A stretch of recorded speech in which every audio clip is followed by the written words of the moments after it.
Selamat pagi anak-anak, bagaimana kabar kalian hari ini? Semoga kalian di rumah dalam keadaan baik-baik saja ya. Hari ini kita belajar IPA tentang mengenal sifat-sifat benda dan perubahan wujud benda. Materinya ada di tema 7, subtema 1. Yang pertama akan kita bahas yaitu mengenal sifat-sifat benda. Benda-benda di sekitar kita digolongkan menjadi 3, yaitu benda padat, cair, dan gas.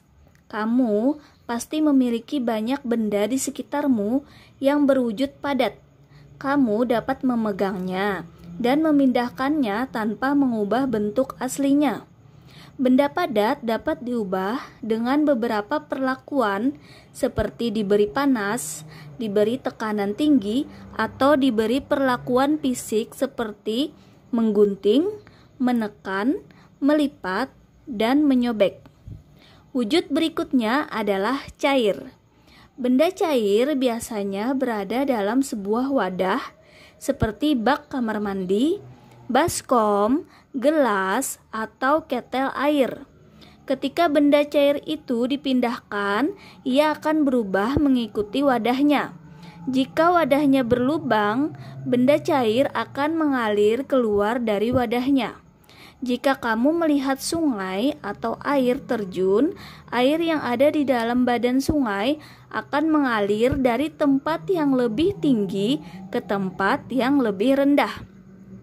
Benda cair juga dapat merambat melalui serat-serat halus, seperti kain ya. Benda cair mengisi rongga kecil atau pori-pori bahan tersebut. Peristiwa itu disebut dengan kapilaritas. Kemudian yang selanjutnya adalah wujud benda seperti gas.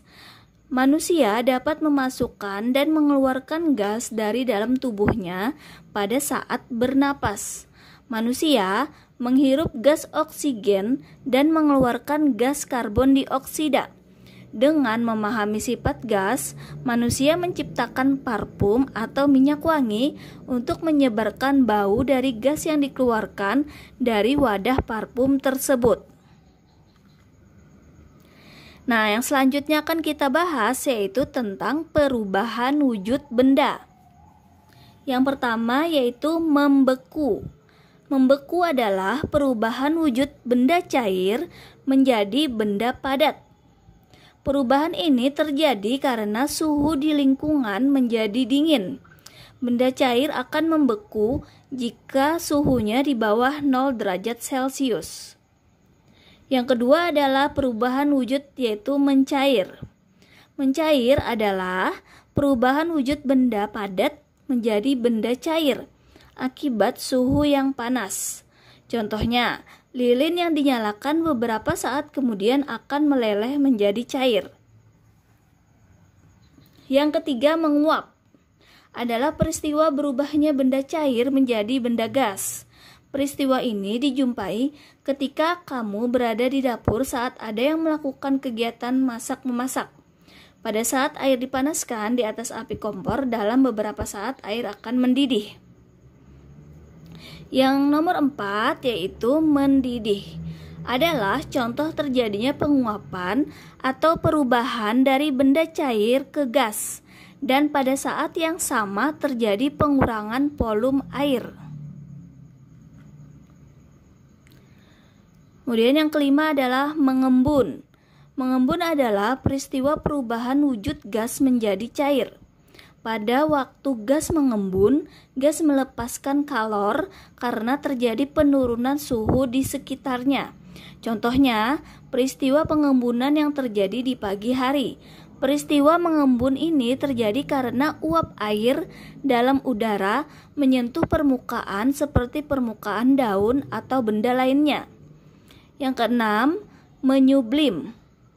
Menyublim adalah peristiwa berubahnya wujud zat padat menjadi gas.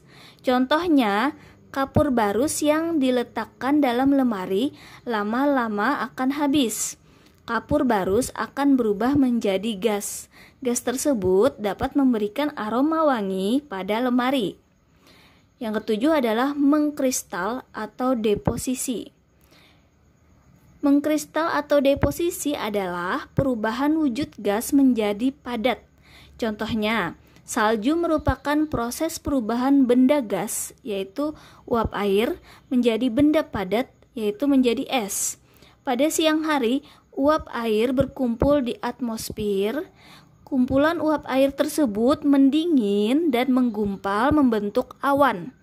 Jika temperatur udara di permukaan bumi cukup dingin, gumpalan awan jatuh berupa kristal-kristal es atau salju.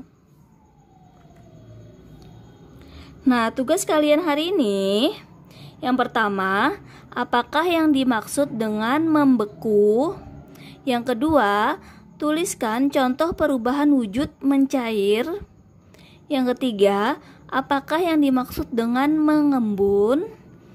Yang keempat, tuliskan contoh perubahan wujud menyublim. Yang kelima, apakah yang dimaksud dengan mengkristal atau deposisi? Nah, terima kasih ya anak-anak sudah mendengarkan penjelasan Ibu hari ini. Semoga kalian bisa mengerjakan tugas-tugas dari Ibu dengan mudah. Selamat mengerjakan.